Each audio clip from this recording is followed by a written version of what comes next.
100 at the CBC Broadcast Centre in Vancouver, and you're listening to City Votes 2018.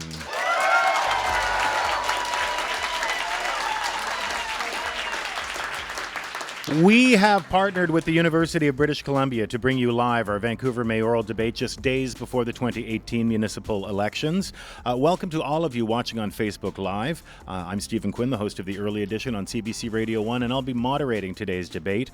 Vancouver is the crown jewel of the Pacific Rim. It's a port city with a rich history that attracts both people from around the globe and is watched by the world. And the next mayor will have many challenges balancing livability with affordability in a city that continues to grow and continues to become more expensive. There are 21 people vying for the job of mayor. We have invited 5 based on a combination of criteria, including having held elected office and demonstrated civic engagement experience. Of those 5, 2 are former members of parliament, 2 are independents. And Vision Vancouver, which has held power in the city for the past decade, is not fielding a mayoral candidate in this election. Now let me introduce you to some people who will be guiding us through the next 90 minutes. UBC political science professor Jerry Beyer is here. He'll be asking some questions of his own. And CBC's municipal affairs reporter Justin McElroy will be asking questions and fact-checking what candidates have to say as well. So there's a small warning for you. Those of you in the audience and on Facebook are encouraged to ask questions as well. I see here in our studio audience, some of you have already submitted your questions. Gloria Makarenko is with us from On the Coast, and she'll be taking care of those questions and bringing them to us from both Facebook Live and from our studio audience. And now to the candidates in the order they are seated. To my right, Independent Kennedy Stewart, Hector Bremner from Yes Vancouver, Ken Sim from the Nonpartisan Association, Independent candidate Shauna Sylvester, and Wei Young from Coalition Vancouver. And before we get started, I do want to go over some of the rules here. We have a timing clock. If you go over time, we will reserve the right to shut off your microphone. So let's get started. Now, the speaking order has been determined by a random draw, and in lieu of opening remarks, we're going to be asking each candidate a specific question that we're calling the burning question to get things rolling. Each of you will have 1 minute to respond, and beginning with Independent Kennedy Stewart. Kennedy, you have been routinely endorsed by Vision Vancouver councillors. You have said Vision is doing a good job. You enjoy generous union support. How are you different philosophically or in policy from Vision Vancouver? Right. Well, thanks, Stephen. First, I'd like to acknowledge that we're on the unceded territories of the Coast Salish people, the Musqueam, the Tsleil-Waututh, and the Squamish. I'm running as an independent candidate because I think we need to bring all progressives together. And I issued a housing plan early in this campaign that has really set the mark. Other parties like Vision, for example, have copied this plan more or less. But I wanted to have a strong entry into this race that showed I was independent, but also that I have a plan and the experience to deliver housing. We're in the middle of a housing crisis. People are completely stressed out, and we need to move forward, and I have the experience and the plan to make that happen. All right. Thank you, Kennedy. You actually went under time there. Hector Bremner. Yes, sir. You've said we need more density, more development in Vancouver. You want everybody to say yes, but are there limits to that? What would you say no to? Well, look, we're not saying build for the sake of building buildings. I think that for 4 more years of this form over function has got to stop. We need to build cities around our people again. And so this is what we are saying yes to is embedding a chief economist into planning. And why that's important is that it's putting people back at the center of planning decisions. Last night we were speaking with small business owners and tech startups in downtown Vancouver here. And they're like, look, you're not planning around us. You're not planning for the ecosystem that we need. And I think when you look today that $2,100 for the average rent for a 1-bedroom in Vancouver, you're seeing new immigrants and young people in the city of Vancouver being told no, and we say yes. All right, thank you, Hector. On to Ken Sim, the NPA's candidate. Ken, you have said that you would run this city like a business. You've never held public office. You have no elected experience. How do you inspire confidence in the electorate with very few specifics and no track record? Well, Thank you very much for the question. I actually do have a track record. I do have a track record of leadership. I've actually built 2 companies, and one of the companies, Nurse Next Door, we actually have over 5,000 employees across North America in over 200 locations. And so I've built teams. I know how to seek out talent, and I know how to get things done. And that's what's missing in the city of Vancouver. We have, we've had 10 years of vision. We have a candidate who's leading in the polls, who's basically a vision candidate, and there are no solutions. And I'm choosing to bring solutions, real solutions to the city, because the city needs change, and I want to be that change. All right, thank you, Ken. Shauna Sylvester up next. Shauna, you have said that you bring people together, that you, in the beginning, you hoped to be endorsed by a party or by labor unions. To date, that has not happened. What evidence do you have that people like your ideas? A great deal of evidence, but thanks for that question. I wanted to be a unity candidate, and I think Kennedy decided to come in and split the vote and decide that there would not be a unity candidate. What I'm trying to do is build a platform across. So I've got people coming that are not happy with the right turn of the NPA, that are Greens that have known that I've worked on environmental issues since the mid-'80s, that there are Vision people who know my history who do not feel comfortable with going with Kennedy Stewart, but feel comfortable. I also have provincial NDP. I have COPE people that do not feel comfortable with what happened in Burnaby. And so many of the people that are coming my way, including federal Liberals as well, are coming from across a political spectrum.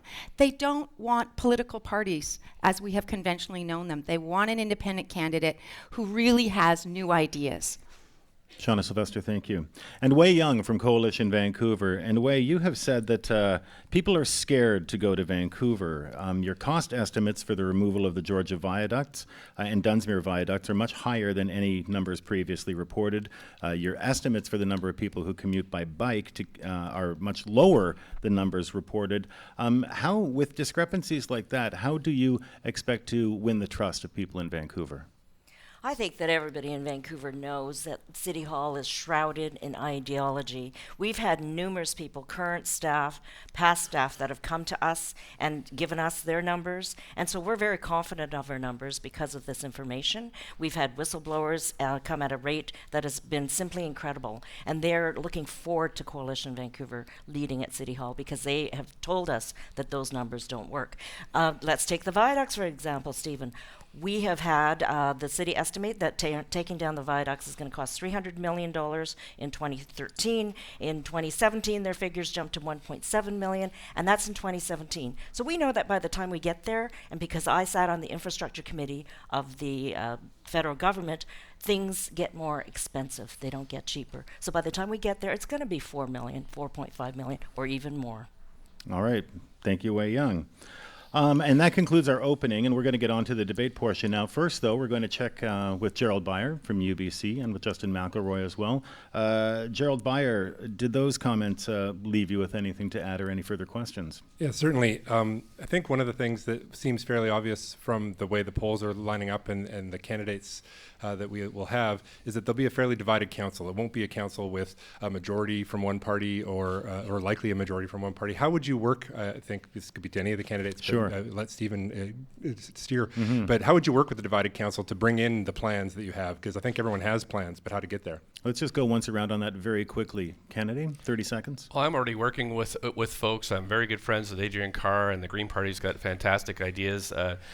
Brandon Yan and Christine Boyle from One City, we've endorsed each other. We're already working together. I've worked with COPE in the 90s, and Gene Swanson and I have stood up against the Kinder Morgan pipeline together. So I know I can work with people on council, and I'm starting to do that already. All right. And Hector? Well, pollsters, pundits, and the media keep measuring the drapes, and certainly candidates are doing that. But the reality is that the voters repeatedly have proven all of this wrong over and over and over again. And so the reality is out on the street, there's a tremendous movement for change, and I'll agree that we don't know what's going to happen. But for everyone else, it's theoretical in terms of bringing people together. We've had a very challenging year in holding true to our beliefs and our values and what we believe is going to be a fix for our city and how it's going to help families. And we've brought together a party that has Liberals and New Democrats, Conservatives and Greens, all sitting around the same table. Yes, Vancouver is people working together, and you can say yes to a real plan and a real team working together of broad perspectives. Hector, thank you. Ken Sim. Yeah, and so we have an amazing team of MPA candidates, and actually we think we have a really great shot of electing them. But in addition to that, I actually have reached out to all the different parties, and unlike Kennedy here, he's basically reached out to certain candidates. He's never reached out to anyone in the NPA or some of the other parties, and that doesn't bode well. That's not reaching out. That's being very selective, and it's very clear that Kennedy actually isn't an independent candidate. He is a vision candidate with vision councillors. Shauna Sylvester? So one of the things that I do for a living is I bring people together. I'm a leader that works with international governments, federal governments, and most of the major urban centers in Canada to help bridge people who do not agree with each other to come together to identify solutions and then get to work. It's the work that I do at the Centre for Dialogue. I look across, and I've had a chance to get to know a number of candidates. I'm really excited about the diversity because I think that's good for policy. What I'm not excited about is divergent ideologies, and that you need an independent mayor that's really going to enable people to bring their best selves forward to serve the people of Vancouver rather than their political party. Thank you, Shauna. And Wei Young. I absolutely agree that City Hall should be not about ideology, not about left-wing progressives getting together. It should be about good ideas and bringing them together. I have spent over 35 years in my life working with community, with government, with business to build projects and to build infrastructure in the city, which I've delivered on. I'm the only one on this stage with actual experience, actual delivery of projects here in the city, whether it's programs or services or infrastructure. That's what I've delivered for the city.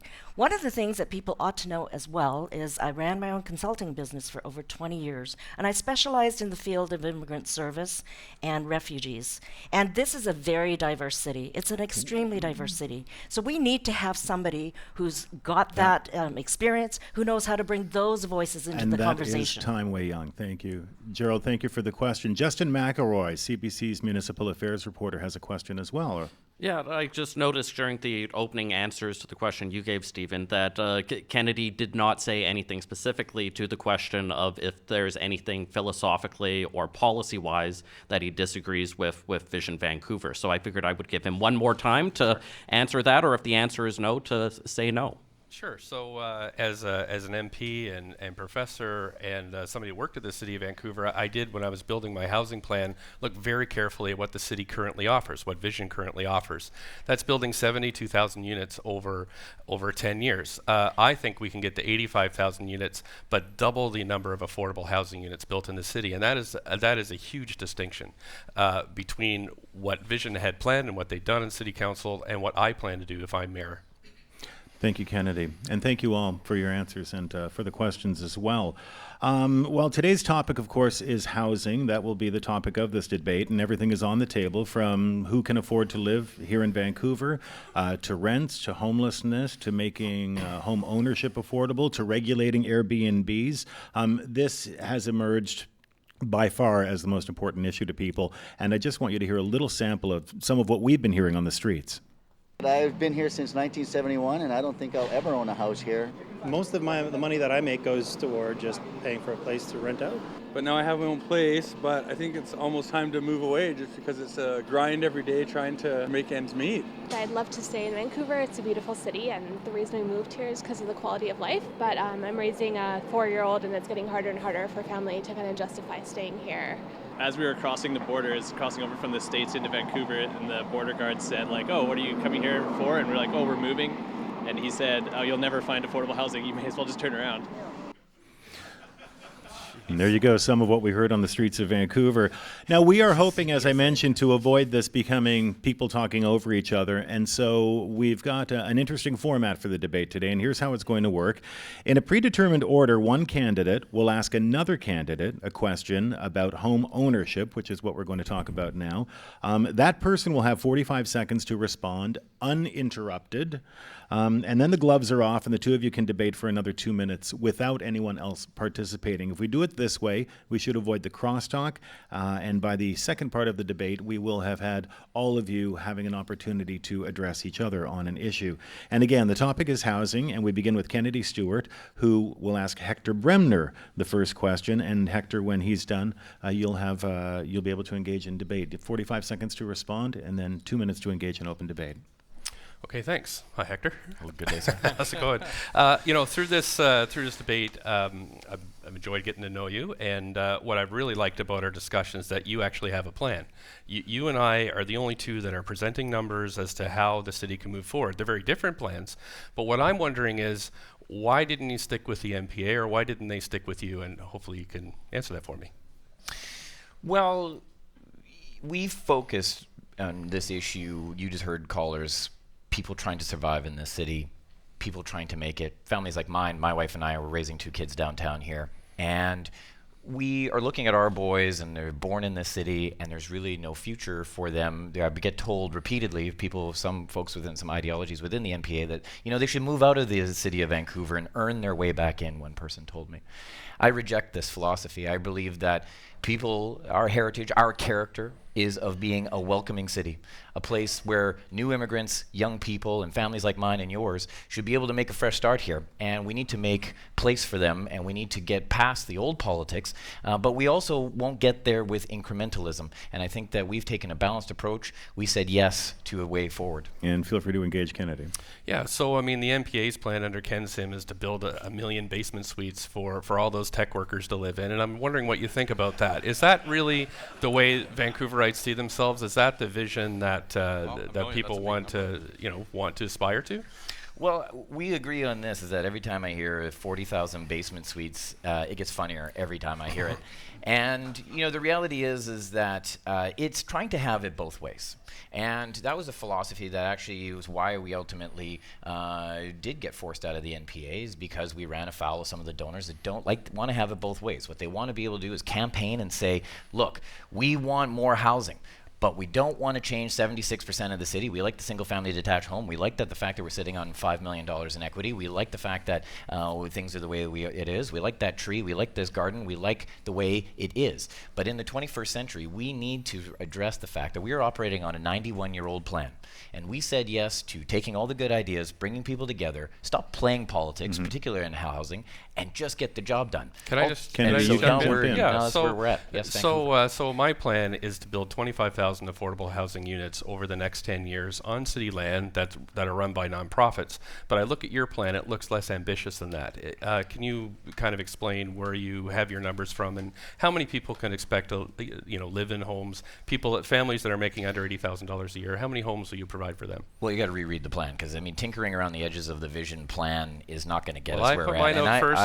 Imitation is the purest form of flattery. That's fine. No, you didn't. And look, when people go to yesvancouver.ca, they see a real well, you put your plan out before mine. I agree with that. We got a real comprehensive plan. But the reality is we are talking about normalizing housing starts in the city of Vancouver. Because the reality is I don't think that people need to aspire to basement suites, and I don't think everybody needs social housing. I think what people need is just a fair shot.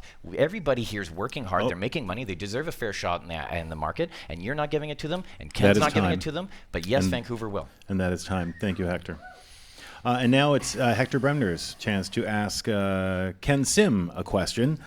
Ken, 45 seconds to respond, and then you can both engage in 2 minutes of open debate. Hector. Well, Ken, we talked a bit about it already, and I'm lucky. We've got a 3-bedroom downtown. We get to rent that, and it is a privilege. It is a privilege. And you're a homeowner in Vancouver, and that is a privilege. But what I can't figure out, and what I don't understand about what the NPA is trying to do here in 2018, is have it both ways, and say that we're going to have 40,000 mortgage helpers, young people, new immigrants, living in homeowners' basements, paying their mortgage. But there is no plan, no credible plan whatsoever to give them a shot at ownership, to give them a shot at a front door, to give them a shot at a window that doesn't just look out to somebody else's garage. Can you explain that to me? Great. Thank you very much for the question, because I think you're completely missing the point. We do have a medium and longer term plan as well, and everyone here does. What you're missing is you're missing the fact that people are struggling today, and no one besides ourselves has a plan to address demand today.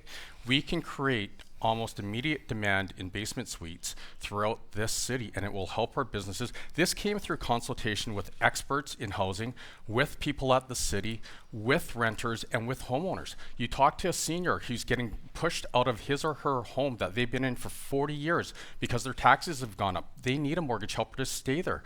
Students need to live there. And the other point is, it's not about just basement suites. When we increase the supply, what you can happens is it engage puts Hector. down. Hold on, let me just finish yeah, this one sure, point. sure. It puts downward pressure on rental rates in townhomes and condos, and this is just for the short term. My friend, basement suites will not do that. But look, I think Yeah, what was it really actually clear will. in your answer, if what I heard you just say, is you just stated your priority. What you just said was to create more affordability. We need young people and other people living under homeowners' houses and paying their mortgages so they can stay in them. But look, I think that is wrong, and I think it's a lack of focus, and I think what it is exploitative. I think it's exploiting future generations. I think it's closing the door on a whole new economy for the city of Vancouver. Feel free to jump in. You are upzoning also. Remind you also you're upzoning. See, you've totally missed it. We're going to be working on speeding up permitting. Hold on. We're going to work on speeding up permitting because permitting fees and delays account for 25 to 54% of the cost of a new home or condo. We're still not addressing the issue. And so we're addressing that as well, and we're building purpose-based rentals on city-owned land. And so those are medium and longer. Look, that's our medium and long-term solution. Unlike Kennedy we're going to run out of time here. Let's be clear. Just let him finish. Workflow expert says 40,000 new permits are somehow overnight going to fix our housing crisis. No. Hector, give Ken an opportunity to respond, please. Okay, so thank you. We've been to about 16 debates now, and I couldn't figure out how Kennedy comes up with 8,500 units a year, because that just, you can't build that much that quickly. But here's the plan. I just found out that he's actually regurgitating Vision's plan. So he actually doesn't have a plan. He's just copying what Vision did. And Vision got us into this mess, and so he's a Vision candidate. And the MPA was not talking about housing. MPA is not talking about housing until I got involved. You guys were talking about bike lanes and backyard chickens. Look, MPA is complicit. Your MPA is complicit in the housing crisis. You were there. You said they were saying nothing. They voted against housing, and it wasn't until I got involved. It wasn't until I got involved the MPA talked about housing in this way. So let's be real. And here I thought we were going to get through an election without hearing the phrase backyard chickens. See? That's a point for Hector. Thank you both for that. And now Ken Sim has an opportunity to ask Shauna Sylvester a question. Again, Shauna, 45 seconds to respond directly, and then 2 minutes of debate. Ken. Shauna, it's all good. Okay, everyone in this campaign is talking about, building more housing and dealing with the issue. And that's great. And if we start today, guess what? We will have more supply in 3, 4, 5, 6 years. What is your plan to help people who are struggling, who are leaving this city today? What hope can we give them? We can give them so much hope because there are solutions on this. One of the things that we have in this city is one of the most vibrant community housing sectors. It's been doing work in this city for over 40 years. They have capital pools. They want to get ready. We bring city land to the table. They can immediately get started and build the kind of housing that we need. We need to renew the co-op housing leases immediately. That's 4,000 families to 6,000 precarious. We can do that right away. We can also start to support landowners in creating affordable purpose-built rental on their land. We can fast track the permitting fees. We can reduce the number of permits so that they can create affordable purpose-built rental. We can also create an opportunity for 100 new middle... I'm just saying you may engage. Absolutely. Engage. We also have middle income earners. Those people, that missing middle, they need to be able to have an opportunity here. I'd like to, in the first 100 days, create an opportunity for 100 new ideas, test new ideas on conventional land for the missing middle. There is so much that we can do immediately to create the housing we need. Thank you, and I agree with you on the co-ops. That's something that we have to renew and support our people because we're dealing. I'm so glad to hear that. We are dealing. So can I get a commitment? No. Hold on. Wait. I want let that me commitment. finish. Let me finish. And so, I do respect that idea. And you know what? We are dealing with people's lives and people's homes, and we shouldn't be playing with that. But you didn't answer the question. So there are a lot of things that you talked about building, what have you. But even if we started today, that is not going to give a solution to people that are struggling today. It will still take years to build. So what is the solution today where we're going to create more units? Okay, so Ken, you can't have it both ways. You can't talk to the community about how long it takes to get through City Hall just to get in a renovation in a house. We're going to fast track. Because it takes months, as we know. So your plan, I'm sorry, isn't going to produce anything any quicker if you're saying that that's the focus. We're fast-tracking the permitting process. One of the things that Vision promised is that they would renew the leases on co-ops. We're hearing the same thing from Kennedy Stewart, and no action. So what I want to do is ensure that, do I have a promise in the first 100 days that you're going to work to renew 100 of those leases? Sure, we will. Okay, thank you very much. You heard it. I'm glad to hear that. Thank you. Any other questions, Ken? Because I've got a great plan. I'd love to work with those that really want to create affordable as long as that housing. plan isn't based on the Vision plan, because I know you were part of Vision as well. I'm so 3% vacancy, rents to match 30% of income. Those are the numbers that matter, not all of these number of units. And that is time, vacancy. Both of you. Thank you. Thank you both. Shauna Sylvester, now your opportunity to ask a question of Wei Young. And Wei, you have 45 seconds to answer, and then you may engage. So Wei, you know that 25% of the community has community plans, and we're absorbing most of the density in the city. So the question I want to ask you is about the west side of Vancouver, which is single-family occupancy, single-family homes. How are you going to create homes for people that create greater density on those single-family lots? How are you going to do that, and when are you going to do that? Well, Shauna, as you know, Carrisdale is not single-family homes. That's on the west side. There's all kinds of places, you know, Arbutus Ridge that have townhomes and apartments and all kinds of things. So I think that your premise is actually not accurate. That's fair. As I know the city, I've been here for over 50 years. I think that the key here is we have to look at a range of housing. We have to take all the good ideas, as you said, and we have to take that and we have to apply them. The issue with Vision Vancouver is they have been selling out the city underneath us. They have been selling it to the developers, big business, and et cetera. And you're going to continue that, as we all know, because you are a Vision Light. And so the issue here is we need to look forward, we need to gather all the good ideas, we need to implement them, whether they are rentals, whether they are co-ops, whether there are laneway houses. I mean, we need to do the whole spectrum here in the city of Vancouver. Okay. So I still didn't hear an answer there. I heard that there's some density in Carrisdale, and there's certainly in the West End. We know that because God knows we're taking on so much of the density of the city. But I want to go back to the same question, and I think you know what I mean. We have a lot of family housing, and it's hollowing out. So what are you going to do in those neighborhoods, like the West Side? We are going to be are you doing going to collaborative density? planning, collaborative density, because the issue that's been happening with Vision, and you were on the board so you would know that, is that there's been spot zoning throughout the city where neighbors have woken up one day and there's a tower beside them, or there's, you know, Point Grey Road being closed or something like that. What we need to do is go back to the communities, do community planning, which I know you hopefully support. And I think that what we need to do is work with collaborative planning within those communities to ensure that the density occurs. I think that anybody that you talk to throughout Vancouver is now saying, we know we need to densify, but the question is, have we been consulted? And that is the question. Okay. So now you have talked about me being Vision Light. You must know my housing platform. You were on the board of Vision. No, Shauna, and I get that. In 2011, launched your campaign, you said that the reason why you're running for mayor and you wanted is to that be you wanted to NPA. ensure that the Vision policies will remain. That is what you said. It's on TV. It's documented. Go check it out. So That I'd is like what you you. said. I'd so like if you. you don't want a Vision Wei, council or a Vision mayor, Wei, you I have would to like be you to questioning describe that. exactly what's in my housing policy. Exactly what's in my housing Well, policy. I can't do that, No, Shauna, because you haven't don't even know looked what's at in it. your housing. Oh, I certainly I have. do. I looked at it last certainly night, do, and it was Wei. full of Yeah, platitudes. that's the It was best full way. of It is. ideas, because you have never delivered on housing yourself. I So brought at Van infrastructure dollars because I was Wei. on the infrastructure committee of the And House that of Commons, is and I built time. Kits That Meadow. is Wei Young. Neighbor house. That is time. Thank you. Don't worry, though. You get to ask a question now. It's Wei Young's turn to ask a question of Kennedy Stewart. And Wei, Kennedy, you have 45 seconds to respond, and you may engage for 2 minutes. Kennedy, I've been dying to ask you this question, ready. and I tried to tweet it to you, but you blocked me.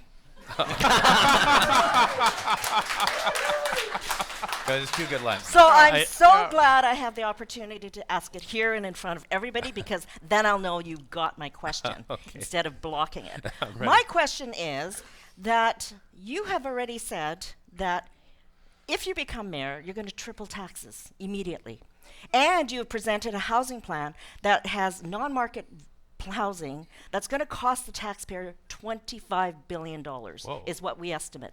So my question to you is, how are you going to ensure that, along with your promises of drastically increasing bureaucracy at City Hall, which is going to cost billions more, how are you going to ensure that you're not going to be taxing the homeowners across Vancouver to death and hollowing out the city even more to support your housing plan?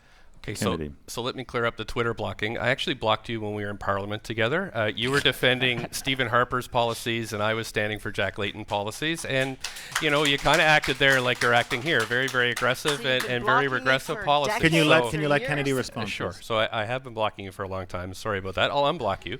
On the question of tripling the empty homes tax, which is something I've pledged to do, and I'm the only candidate here that's pledged to do that, it's because, A, it's working, and the second thing is nobody here is admitting that speculation is a problem in this city, and we need a mechanism to deal with that. And the tripling the empty homes tax is a way of dealing with speculation.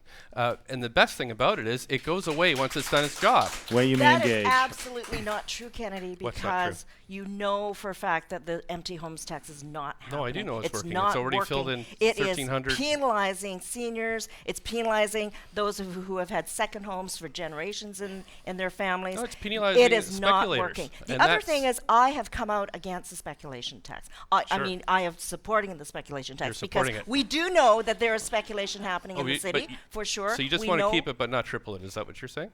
That's the empty homes tax. You're confusing your taxes. There's so many taxes in your platform. Right. You are totally confusing your taxes. So you're supporting the provincial speculation tax. I think you need to You're supporting the speculation tax. that in the city we have had this huge crisis because of the speculation and because there hasn't been anything done about it.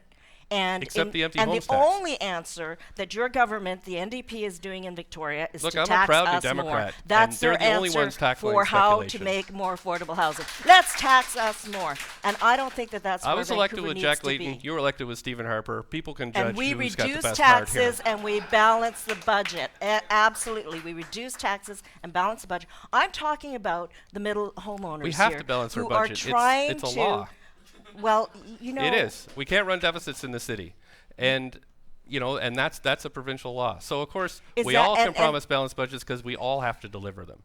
The tripling the empty homes tax is so important because speculation has driven up prices. Did you know a a one-bedroom apartment here is $2,100 to rent in the city. A two-bedroom apartment is $3,300 a month. And that's a result of your vision policies that you're going to continue when you become mayor. I've been an MP for 7 years. We know that you're trying to band together the progressive left, and the progressive left is what has gotten us to this problem and this crisis in the city. The fact that you have not addressed the affordability issue at all. You stood by in Burnaby when the demevictions And that is time. Thank you very much.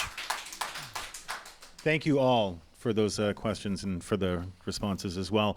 Check back with our esteemed panel over there, Gerald Beyer and Justin McElroy. Either of you have anything to add or any questions crop up for either of you? Justin. Yeah, so just a couple of things there because I thought I heard Kennedy Stewart say that no other candidate supports the tripling of the empty homes tax. And looking at a Vancouver Sun story a couple days ago, it says that Shauna Sylvester also would triple the tax, so want to be clear on that. The other thing Wei Young talking about, I think it was billions more in costs and taxes that would go up with the bureaucracy. The amount of revenues that came to the city of Vancouver in 2017 was $1.6 billion. So just so people have a sense of what context we're talking about there. All right, thank you, Justin. Gerald? Yeah, last week we were out in Surrey, and a lot of the conversation was around transportation, and I think Surrey listeners would be really envious about the amount of infrastructure investment that's going to happen in Vancouver with the Broadway SkyTrain.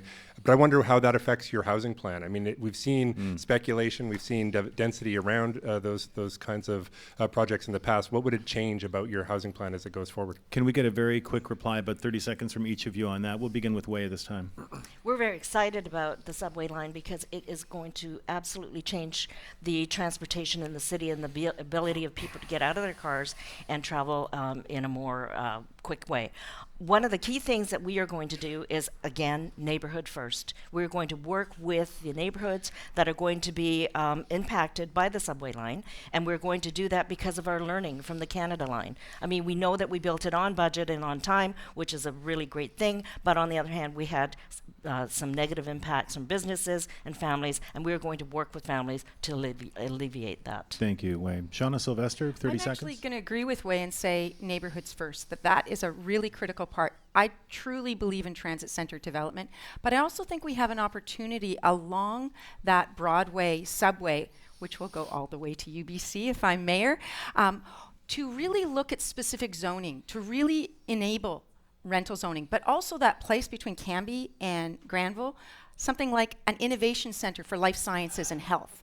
There's so much. That is our health precinct. There's things that we can do there as well in terms of ensuring that there's housing authorities and others in that area. Shauna, thank you. Ken Sim. Yeah, we're excited about the line going out to Arbutus, and we will be incorporating, sorry? UBC. We'll be incorporating it into our citywide plan. We're coming up with a citywide plan where we're going to engage all the different neighborhoods in real consultation, and they're going to tell us how they'd love to see the city built, and that will be the nodes on that line will be incorporated in that thank you. Sorry, that's time for that. Hector? There's two things that science tell us. Climate change is real. Supply crisis in Vancouver. It's not up for debate. On the 15th, 2 days ago, Bloomberg story published in the Vancouver Sun.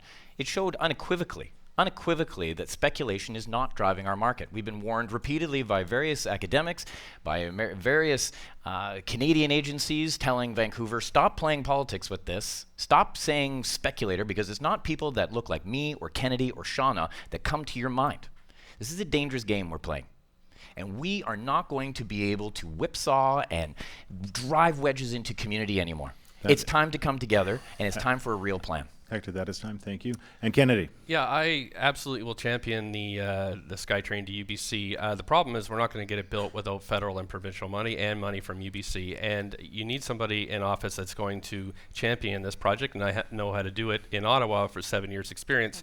However, Ken Sim's waffling on the SkyTrain makes me very nervous, because what will happen is the federal government will say, oh, people don't want that SkyTrain there in Vancouver, so they'll take the money to Toronto and Montreal, and we'll lose again.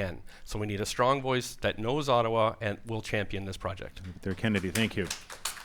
Now it's time to hear from the people who are ultimately going to decide which one of these people, or who, becomes mayor on Saturday. And Gloria Makarenko is our person on the floor this morning.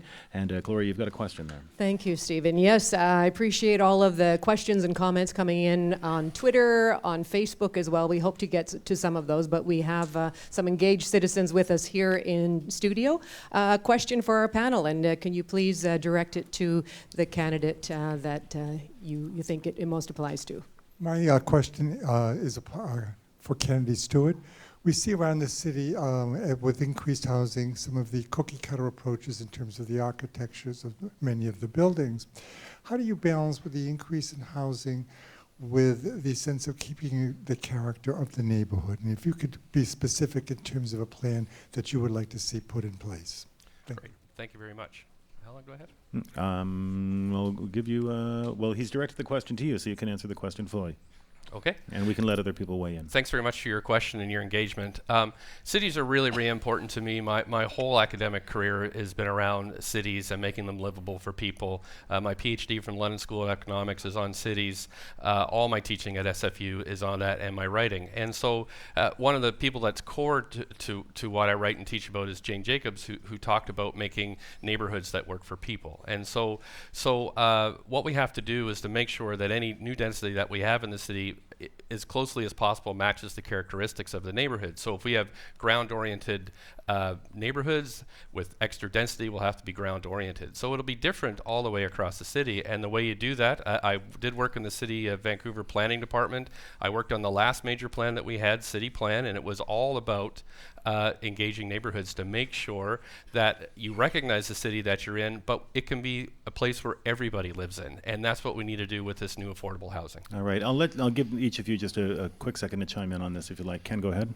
Yeah, so Kennedy, you talk from a very theoretical perspective, and we are going to be electing a new leader for the city come October 20th. And when I look at you and your track record, you have not shown leadership. You know, when thousands of homes or thousands of people were getting evicted from their neighborhood. This is about neighborhood character. The question was about how would you maintain neighborhood character? Yeah. Could you speak to that, please? Okay. Well, I was trying to get there as well, but I was going to throw the evictions in there. Yeah. But I've read a bit about some of your platform in the media, and you basically said, you will kind of listen, but you're going to push things through. So how does that reconcile with the fine gentleman's comment about maintaining character in a neighborhood? Hector Bremner next. To the gentleman's question, I want to recognize that in the early 20th century, we built homes out of the Sears catalog. In the 1930s and 40s, we built homes that rotated the door from one side of the house to the other side of the house en masse. In the 1970s and 80s, we built the Vancouver Special. Let's be real. Buildings, the slopes of rules, the gables, they do not define character of neighborhoods. People do. And right now, our neighborhoods are being hollowed out. The west side is seeing a massive drop-off in population because families are being forced out. 9,000 less children enrolled in our schools. Building multi-residential will create community, create character, and it's going to be defined by us, not just by buildings anymore. Hector, thank you. Shauna Sylvester.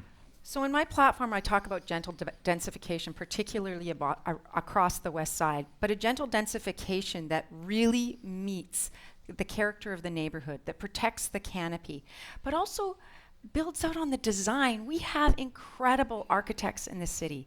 We've been doing kind of cookie cutter, as you've said, and wouldn't it be wonderful to see different kinds of models of how we can increase the density on single family lots in a creative way, in a human and a people-centered way. Thank you, Shauna. And Wei Young.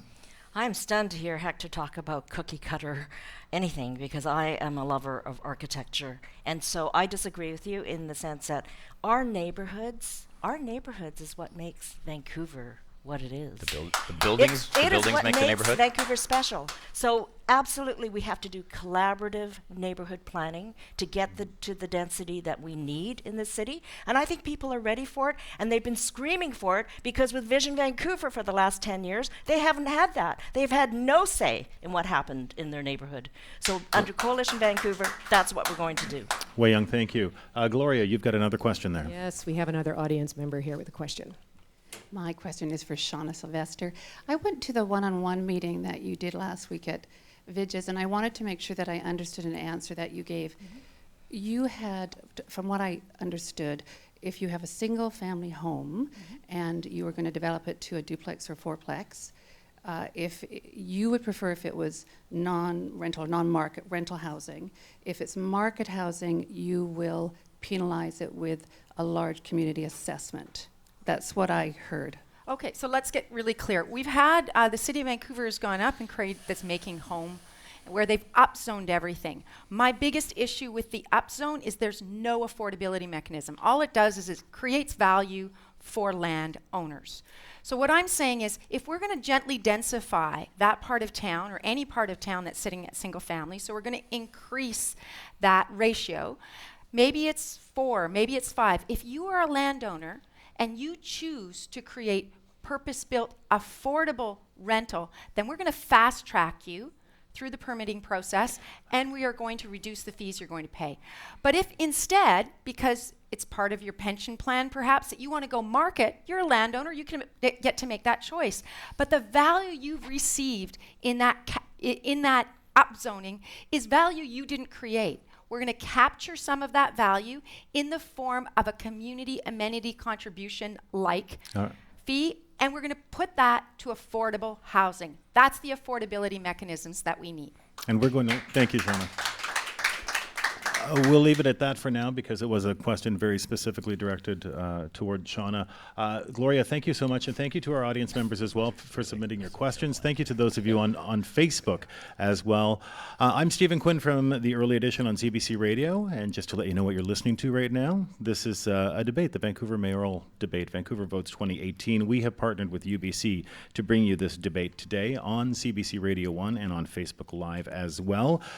We will now get back to the topic that pretty much everybody in Vancouver has been talking about and has an opinion about. I think it's starting to affect our economy. It's tougher to attract good people into Vancouver. Business owners like myself can't hire people because it's too expensive here and the wages are too low. It's a beautiful city, Pacific Rim, so I understand it's always going to be very expensive. But at the same time, I feel for young people trying to get a foothold here with ownership. Cooperative housing is the best solution. It's affordable, it can be centrally located. Vancouver kind of suffers from a NIMBY thing, not in my backyard, basically. People want to improve housing for people who are less fortunate, but not in their backyard. And I think that's kind of one of the big problems. Everything's priced way out of reach. And again, more from the streets of Vancouver on the issue of housing, which is what we're talking about today with this debate. Now, in this round, I'll be asking each of the candidates a question. And again, the candidate has 45 seconds uninterrupted to respond to that question. And then you get to debate with a predetermined other candidate. Have we made that complicated enough for you? Could be. We will begin with Not by Shauna much. Sylvester and Hector Bremner. And I have a question for Shauna Sylvester. Hector, you will be able to debate Shauna after she's had 45 seconds to answer uninterrupted. Shauna Sylvester, you've said very clearly that you are supportive of co-ops, but you're talking about a kind of housing that is not necessarily suitable to everyone who needs housing. Tell me about some of your other solutions that aren't co-ops. Sure. There are three big solutions that I've talked about. Co-housing is another, where you can assemble land and you as a group of people can co-own that land and create it. So that's one. I'm also talking about providing housing for the missing middle. I've already talked about 100 different, within the first 100 days, really trying to get different kinds of designs for affordable home ownership. Another really important piece is housing authorities. Think about Whistler, when all their employees could no longer live there, the city creating housing authorities. And that's something that we can create for firefighters, for first responders, nurses, retail workers. Those are just some of the ideas that I have put forward. And Hector, you may engage.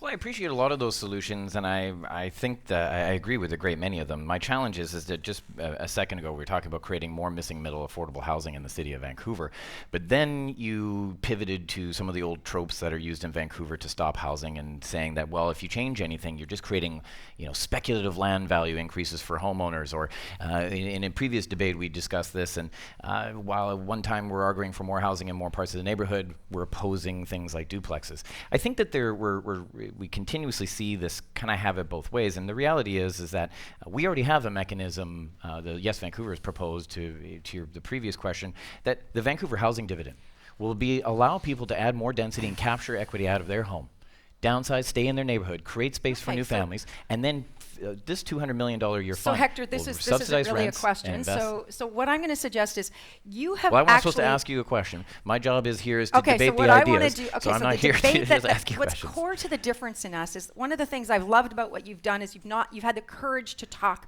about the need to densify the city. I've loved that.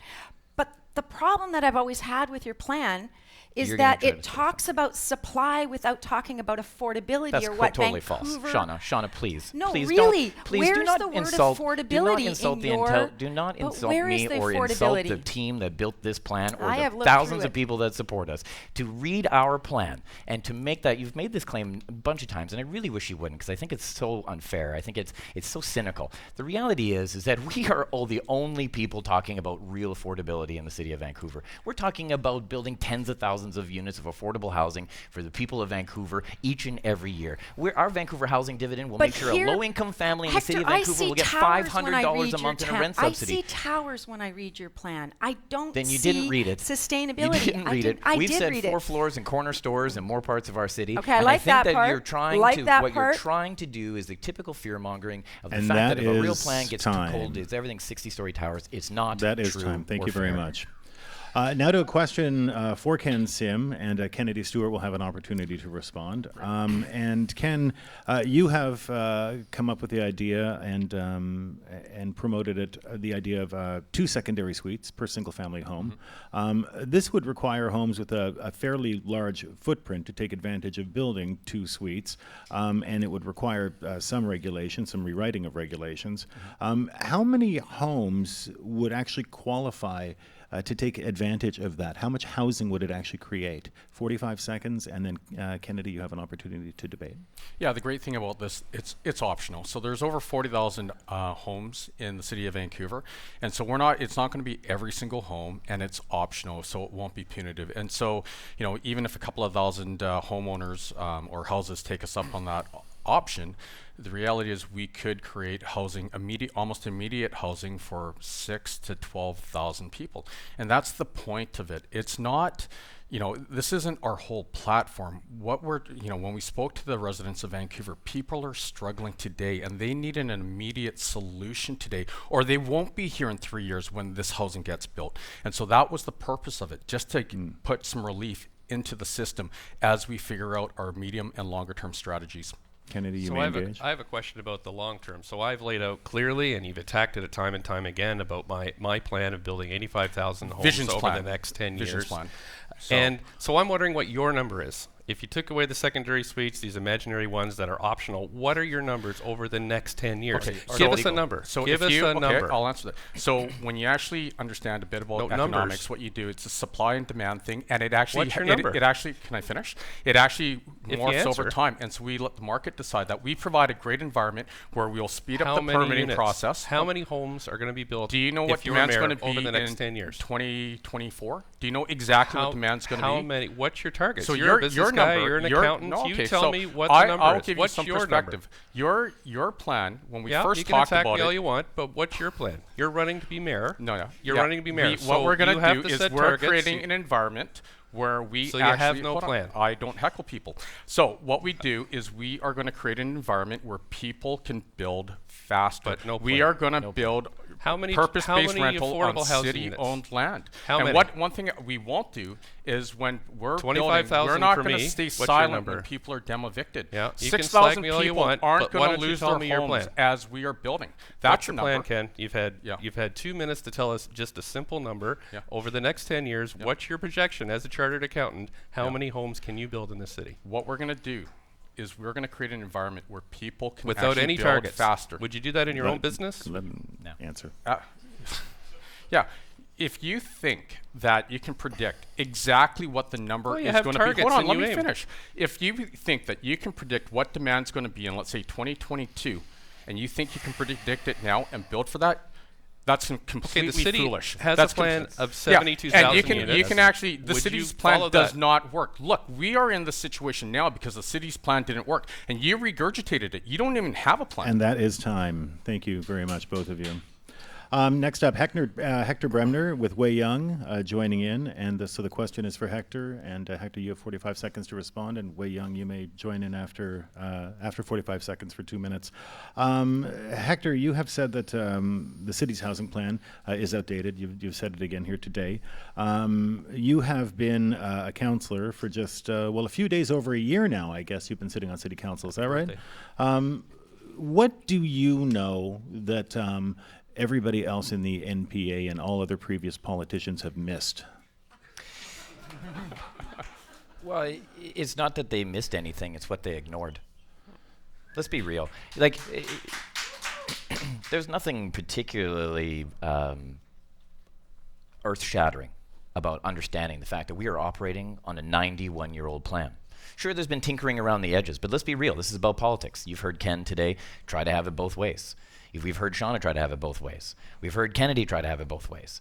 But we are hearing this repeatedly over and over and over again, that the gong had been banged over and over. They were begging, they were pleading, make the changes. Just last year, the chief economist of the CMHC said, why is it that Montreal replaces a door with 30? In Toronto, they replace a door with 20, but in Vancouver, it's 5. We are per capita building more housing, less housing today than any time in the last 40 years. It's time to accept the truth and get the job done. But you have to have the will and you have to have the character to do it. Well, you're the one that brought up character. I'm sorry, Hector, but when you became a city councillor, you were very bold and very loud about saying you're going to donate your full councillor salary. Has that happened? On Is housing, one question. please. The other question on is, housing, how please. can we trust you when we know that you received this $85,000 On housing, gift? please. The key here is you voted for the making room. motion and the No, making it room predates motion me. is Look, going Way, to you're all over the map. decimate. Way, the problem is the Ottawa making has room motion ruined is you going and Kennedy to for all completely eternity. decimate We don't our need more of this. neighborhoods. Honestly, sorry, we and don't it need more is going Ottawa to be in a Vancouver Band-Aid City Hall. solution and not address This is affordability at all brutal. because your developers. Honestly. The key is we You're need. wasting our time One right of now, the Way. key things that we need to do in the city in our plan is that we will never sell another square inch of city land. What does that have to do City with land should be kept for the city of Vancouver, Wait, that doesn't have to- what and do you have- it what does should that have to be do with something anything? City that land is it- not- it's about affordability and I hear you say this all the time. sustainability, I Hector. don't When think you you're understand building the all of these question. condo towers for your developer friends, that is not going to be affordable because we've Wait. already experienced that for 10 years, and it's not going to be sustainable I have because no one knows it's what going to you're be talking sold about. Wait, give to. Hector an I opportunity honestly- to respond. Yeah. to respond. Thank Literally, you. we have no idea. I hear you that you're going to solve the housing crisis by not selling city land. We're not selling city land in any great degree in the city of Vancouver.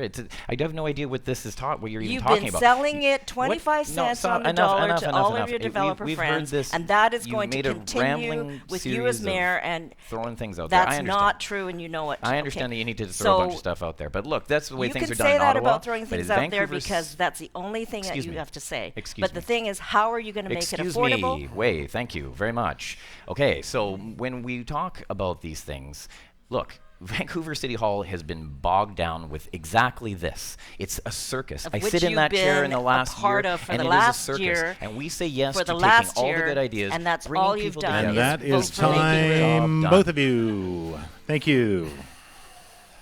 My God.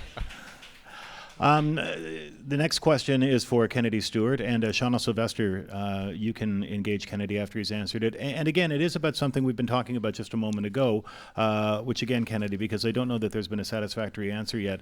The difference between your housing plan and Vision Vancouver's housing plan seems to be just simply a slight increase in the number of units that will be built across the city. Is that the only difference between your plan and Vision Vancouver's plan? No, well, first, when you put your plan out first, it's hard when somebody else comes second. So that's what I did, is I put my plan out first. What I did is I looked at the existing plan that's been put forward by the City of Vancouver planners, which is 72,000 units over the next 10 years.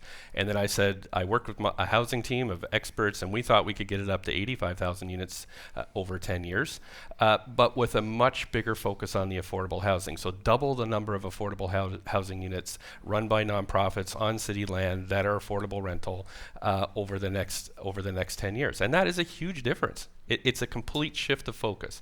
We're leaving the market side to do what it does, but we're focusing all my intent will be on getting affordable rentals. And that is a big difference. Shauna, you may engage. So you're time challenged because I had my plan out far sooner than you. But the But more you have no important numbers thing on is your that plan.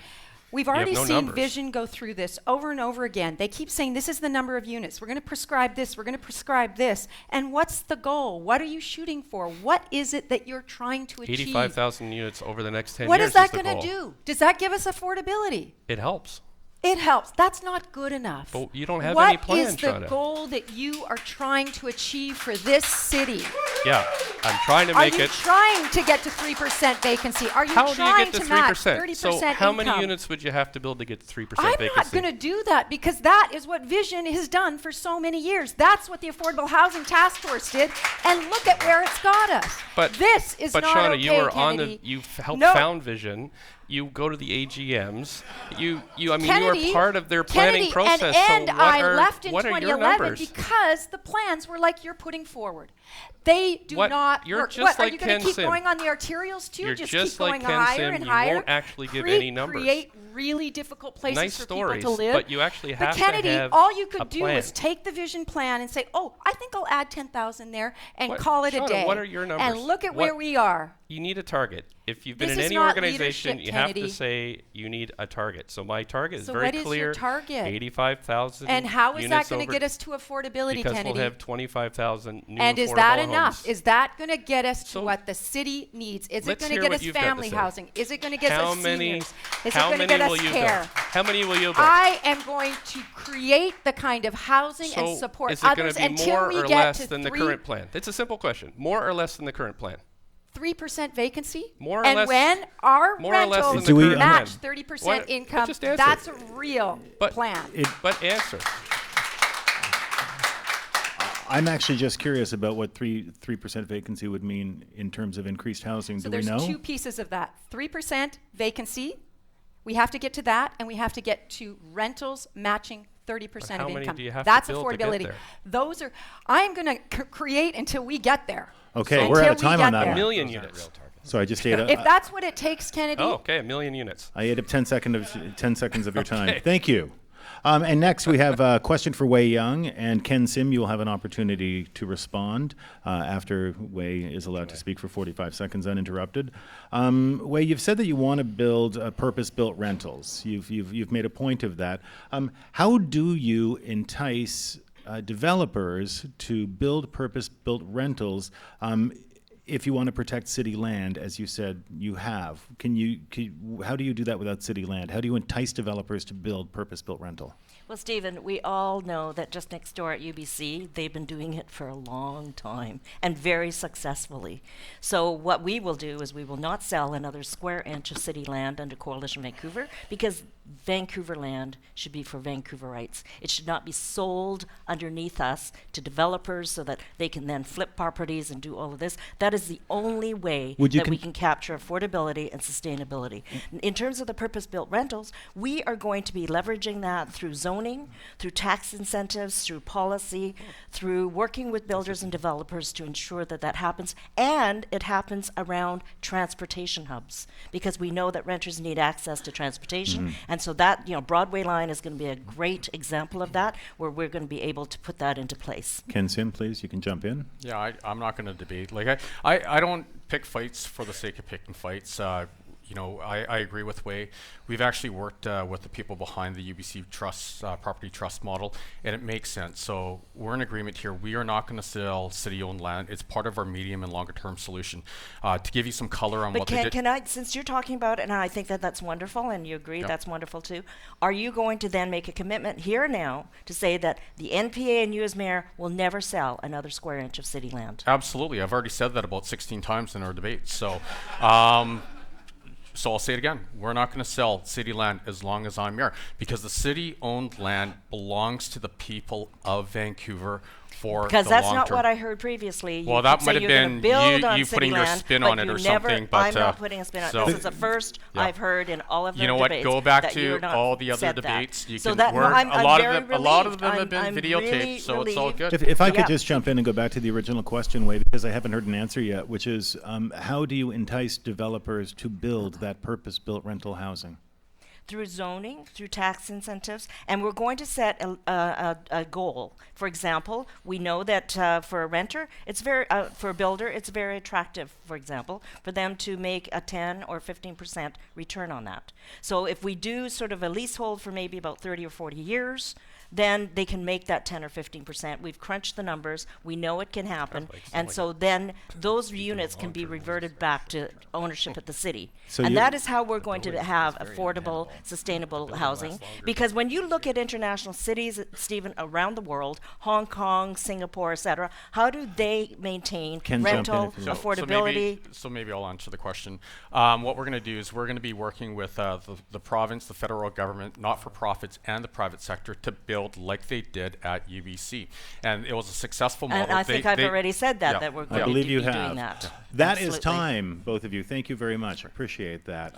Would like to check in again with Gerald Beyer from UBC and our civic affairs reporter Justin McElroy as well. How are you guys doing over there? Getting spicy. So there was a lot of things people said, and some of it was true, and some of it was interesting. First of all, Kennedy Stewart said we put our platform out first, but earlier in the debate he acknowledged Hector did, and it's really just a question of whether you count op-eds in the province, press releases, or even platforms, so it's hard for anyone to make that claim when we're doing apples and oranges. Hector, he said that there's been a massive drop in population on the west side from the 2011 to 2016 census. You have some areas that have dropped up to 8%, whether you believe that's massive or not, I suppose, is the eye of the beholder. And as well, there was a back and forth between Shauna Sylvester and Hector Bremner about Hector's housing policy, saying that there's nothing in there about not-for-profit or non-market housing. On page 28 of Hector's plan, it says 15,000 units of non-market, not-for-profit rental housing over the next decade. I think All the right, thank you for question that. was affordability. Fair. Doesn't say affordable. Well, it says non-market, not-for-profit. So fair enough. I mean, it's But- affordable. Thanks, Justin. Gerald Byer, how about you? 30% of income. Thanks. I mean, Kennedy acknowledged the original owners of the land here in Vancouver, and I wonder how in the city donated some land to the Musqueam yesterday, turned over some land to the Musqueam yesterday, returned it, I guess. How would Indigenous communities fit into your housing plan on the west side and other parts of the city? Let's give you each 45 seconds for that one if we can, beginning with Ken. Yeah, so thank you very much. I actually sat down with the council at the Musqueam First Nation on Monday, and we talked about reconciliation and we talked about building a stronger partnership. So I fully intend to work with the Squamish, Musqueam, and Tsleil-Waututh First Nations to be really respectful and work in partnership and strengthen our partnership going forward. And that includes, being respectful of land rights. All right, Shauna? So we also, in addition to that, we also have an issue with Indigenous urban communities, and so many on the downtown east side. So I have actually, this is where I do get into numbers. I'm putting 2,800 units into that shelter and disability rate. I know that there are so many Indigenous urban people disproportionately represented in our homelessness numbers, and particularly women. So focusing in on 1,000 women. There's also the issue of how we negotiate with the development companies that have now been created around the Musqueam, Tsleil-Waututh, and Squamish, and we will, as a nation on that nation or city to nation base, begin to negotiate and what that looks like around housing, particularly Jericho lands and the Heather development. Shauna, thank you. Hector Bremner? I as well got a chance to meet with the Musqueam Nation, and it was a very productive conversation. I fortunately knew what UNDRIP was and have experience working with nations. And I will say that our city plan is a once in a lifetime perhaps opportunity for us to really address reconciliation and urban planning at the same time. The reality is that we need to throw out the Harlan Bartholomew plan of 1927 that was based on a lot of class and racial segregation thinking of the time, and we need to address the fact that while there's some things that obviously need to be done with the Indian Act, we really need, at a local level, we really need to be on a quarterly basis, meeting council to council, not just randomly once a year, but council to council, co-creating policy and making sure that Indigenous people are with us all the step of the way as we create this new plan for us in the 21st century. Hector, thank you. Wei Young? I think reconciliation, especially in our city, is critical, and as mayor, one needs to lead that. Certainly when I was sitting on the board of the Mennonite Central Committee, social justice and reconciliation were one of the priorities of what we wanted to accomplish. In terms of working with the Musqueam and the different bands, I think that we need to, again, incorporate that into our planning. This is one of the reasons why in a previous debate I said that I supported Wade Grant as being a councillor in my city council, because I think it'd be a pure joy to work with him and to have that voice on council. Wei Young, thank you. Kennedy Stewart? One of the proudest moments of my life was to stand with Romeo Saganash, who had a bill in the House of Commons to make UNDRIP the law of the land, and to vote for that and to see that pass through is so important. But we have to move reconciliation from acts in Parliament to on the ground. So as in my previous career, I have been working with Terra Housing, and they have a great partnership with Luma Housing. And so what we need is Indigenous specific housing here that's designed from the ground up, is planned so it's specifically for Indigenous folks who are suffering the most in this housing crisis. Thank you, Kennedy.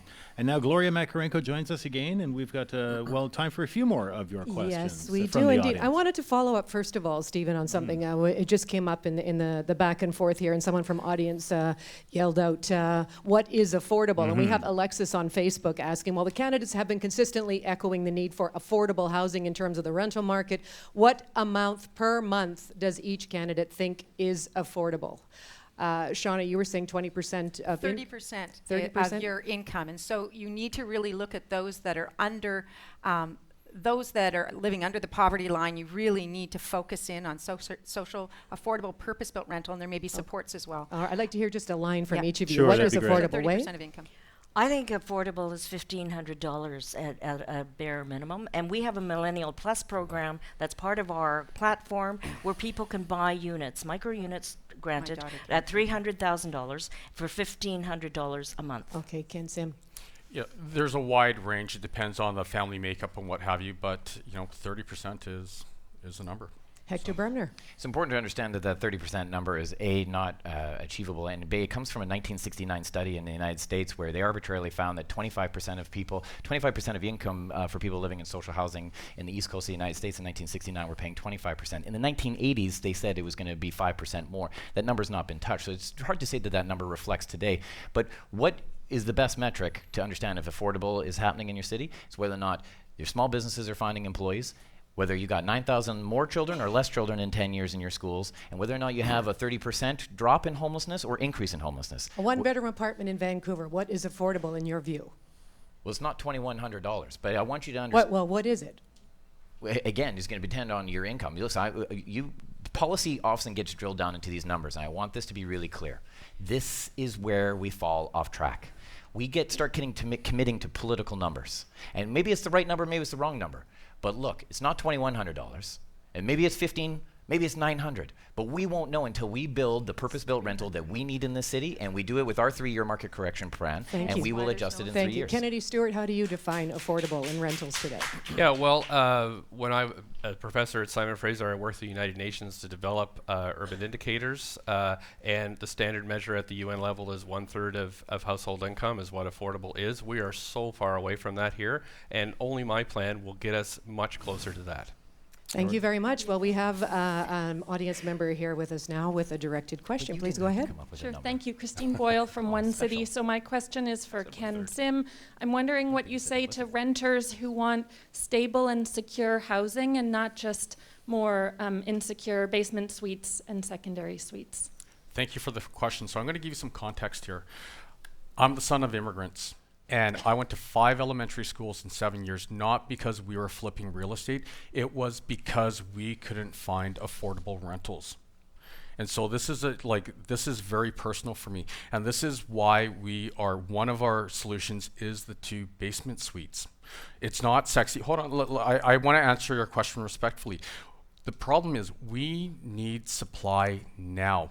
If you are a person who's looking for a place and you're the only person, you are still in crisis. I remember my parents being up late at night and in the morning because they were afraid that we weren't going to be in our spot. And putting kids, moving schools, all that stuff, that is terrifying. And so the 2 basement suites is just one solution that we have to address the issue almost immediately. And we will be working on our medium and long-term plan as well. But no one else here is talking about the immediate need. And that's a problem. Everyone's talking about these grand plans, but no one actually can tell you that their plans are going to provide relief in the next couple of months. It's 3, 5, 7 years from now. 40,000 basement suites in a couple of months. That's amazing.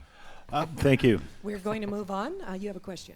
I do. This question is for Hector. Yes. You had mentioned 4 stories and corner stores, or 4 floors and corner stores. Yeah, that's right. And so I'm interested to know how you will develop this medium density, but keeping in mind the zero emissions buildings plan that the City of Vancouver has put in place, and how to encourage low carbon transportation options to move people and goods in the city. Well, it's a fantastic question, and the question actually is the answer. So when we do build 4 floors and corner stores, we are more walkable and we're more transit friendly. We're also more small business friendly and more family friendly. But it also is greener. See, there is no such thing as a passive house. Single-family detached home is not green. You can't make it green. Okay, you can put solar panels on it, but it's still not green. Multi-residential is the greenest way for us to green in the 21st century and to lower our footprint on this earth. And it's going to create affordability, and it's going to create jobs. And just yesterday, or maybe it was this morning, we announced our specific plan to ensure that building is going to occur using the highest standards of ecological friendliness. But more than that, I just want to quickly address your other questions. How do we do that? I want to get it off arterial materials, and we want to create nodes or like villages. Right now we have several little micro economies or villages throughout the city that are very healthy, and we want to invest in those areas. We want to help facilitate more growth in those areas and do it in a broader circle that's natural. But again, coming back to the number of affordability, that's why we're talking about putting a chief economist in planning, because right now we talk about buildings and not about people, and we're going to make sure that we understand how much money you make, who you are, where you work, what you do, what you aspire to be, and we're going to plan a Vancouver around you again. I want to get to another question. Gloria. Yes, we do. And we also want to point out that Ms. Boyle, who asked the question of Ken Sim earlier, is a public supporter of Kennedy Stewart. So we should probably point that out as well. This question is directed to Wei Young. A couple of them comments from UBC students who are here right now. What can be done to encourage students to stay in Vancouver after graduation, despite the high cost of living? And Jun, who's a graduate student here in the audience. Many students at UBC have to travel over 1 hour to go to UBC from the suburbs because they can't afford the rental near UBC. What are your comments on this situation? So in general, how would you improve the situation in terms of affordability for students? I really welcome that question because Vancouver is a city that needs youth. So thank you so much for being here. Thank you so much for considering staying here, which is a huge challenge, as you've already pointed out. One of the things that I want to let you know is, as a senior policy advisor for immigration back in the day, I actually put in place the program that allowed students to stay in Canada. So through a very short transition period, if they found a job and within a year and two, they could actually stay in Canada. And so we welcome students, and thank you again. In terms of the rental and the affordability, this is why we've been talking about housing all morning. It's a huge issue in Vancouver for both students as well as families that are just making. What would you do specifically? What we would do specifically, as I said earlier, is we will not sell another inch of city land. We will use that land to also build purpose-built rentals, co-ops, social housing, affordable housing, seniors housing. We need to consider people, because I wrote the guide in BC, the social planning guide, on how to incorporate social planning into urban planning. So when we're talking about building in the city and all of these things, we are building for people, and that seems to be lost in all of this debate about numbers and etc. So in terms of building for students, that's a very specific need. What we've proposed is that we're going to be building these Millennial Plus programs as well, where students can actually buy in at this affordable rate of $1,500 per month. In addition to that, sorry. No, that's okay. I just want to. We're going to start getting into closing remarks in a moment, and you've already mentioned the Millennial Plus program. I don't need you to repeat yourself there. Can I just make one final point? Very quickly, please. And that is, I know that Ken said earlier that the NPA are the only people that are putting forward an immediate solution. We also support the fact that we can do rentals in addition to a laneway house in individual homes. Appreciate that. Thank you. We are going to begin to bring this debate to a close. Boy, time flies when we're doing this, huh? Isn't that fun? How many of these have you done? 35? 36? No. 56. We'd like to hear from each of the candidates. We'll do it in the opposite order we began with, and each of you will have 1 minute to summarize. Please do not go over time, otherwise we go off the air. So, Wei Young, please. I just wanted to say that it's been a real pleasure to have this opportunity to share our plan with the city. If you vote for Coalition Vancouver and myself as mayor, one of the things that you will be assured of is lower taxes, a cleaner city, and a more efficient city, transportation that gets you to where you need to get to. If you vote for any of the others, it's all Vision 2.0 or Vision Light. What you're going to get is higher taxes, for sure, a viaduct that will come down costing billions of dollars, and a lot of more of these policies that will entitle elitists, will normalize drug use across Vancouver, will continue to not provide the kinds of programs and services that I can provide, because I'm a former member of Parliament. I've delivered on these promises. I've delivered on bringing infrastructure dollars, building buildings here, and that's what I'm going to do for Vancouver. Thank you, Wei Young. Shauna Sylvester, 1 minute.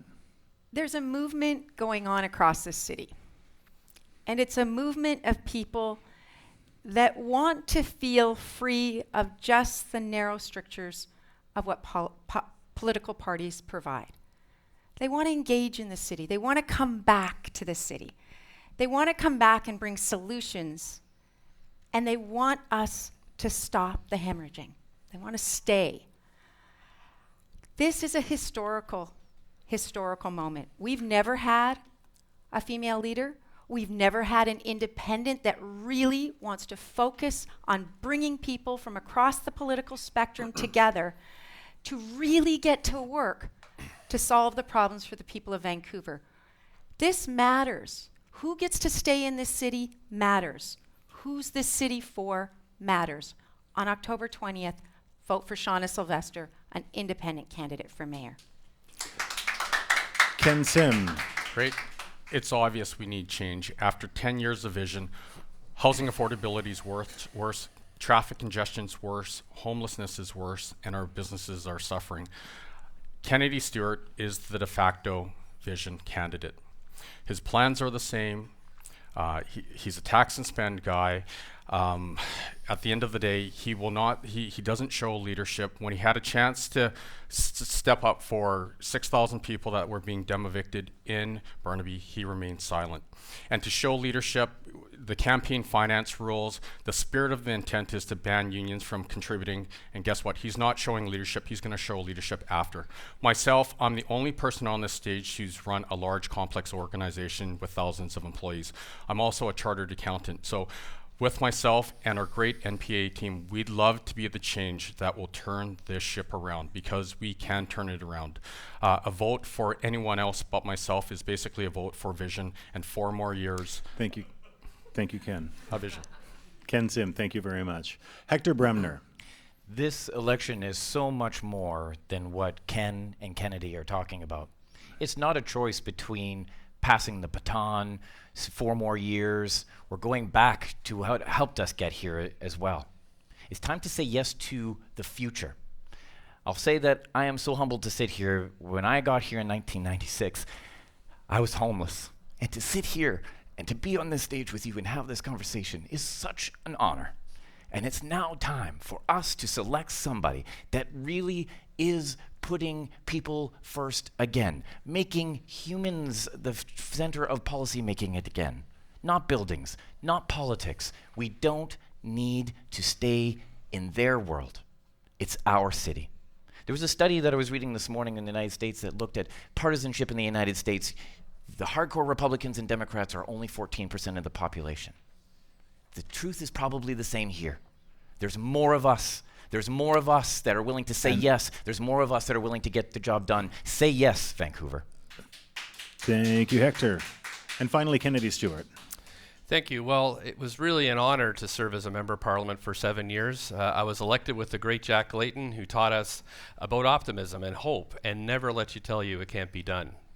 I was mentored by Libby Davies, who sticks up for everybody in the community, make sure that no one is left behind. And I was arrested at the gates of the Kinder Morgan terminal with the great Elizabeth May, who showed me in the House of Commons that one person can make a huge difference. We have an affordability crisis. We have a housing affordability crisis in this city, and only I have the experience and the plan to fix it. So I want to make sure that when we're gathering at parties and neighborhood hootenannies, that we're having a good time, we're not talking about housing. We want to talk about arts and culture. We want to talk about the books we read. We want to tell the stories that we're showing the world about Vancouver. We've got to get the stress out of housing. We've got to make Vancouver more affordable and a place that works for everybody. Thank you, Kennedy. Thank you all. We've just got about 2.5 minutes left. I just want to get a quick comment from our panel before they go away. Thank you both. Gerald Byer from UBC, Justin McElroy, our civic affairs reporter. Justin, any unfinished business over there for you? Oh, I mean, we could certainly go into it, but you don't want to play favorites at this point. I think the general theme of the debate was people bringing up their figures and their plans and asking how feasible it is. And so for any voter out there, their platforms are all online, and it's easy for you to search yourself and make your full judgments. Thank you, Justin. And Gerald. Yeah, I'll just reiterate something we talked about, Stephen, on Monday, that voting is going to be a little bit complicated this time around. There's a lot of candidates up here. There's a lot of other candidates and for council as well. So I encourage people to really plan their Saturday. Look online at the options for knowing where to use your ballot or how to use your ballot effectively and get a chance to learn about those candidates, but also to have a plan so you can get that vote in, because we want to see high turnout. Leave it to the professor to assign us homework. Thank you both, and thank you to all of our candidates. Very much appreciated today. And thanks to our studio audience, especially you here at Studio 700. And those of you who have been listening and watching on Facebook Live. This concludes our City Votes 2018 debate series, and don't forget to get out and vote on Saturday, this Saturday the 20th. The polls are open from 8 in the morning until 8 in the evening. Exercise your franchise, won't you?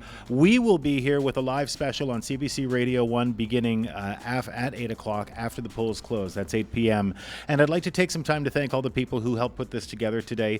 Thanks to Jerry Beyer and our partners at UBC, Justin McElroy, our municipal affairs reporter, the amazing Gloria Makarenko, who you can hear at 3 o'clock this afternoon on the coast on CBC Radio 1. Teresa Duval and Jennifer Chen, who have been helping out on the floor. Tamara Beluja is our digital producer. Where are you, Tamara? I saw you a moment ago. There you are over there. Bridget Watson, she's been running the clock, which is no easy task today.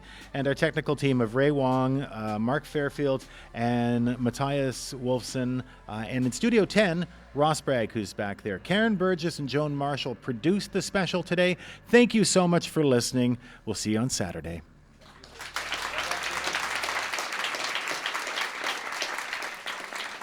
Oh. Guys, thank you. You made that. Oh, I'm on a hook. Thank you.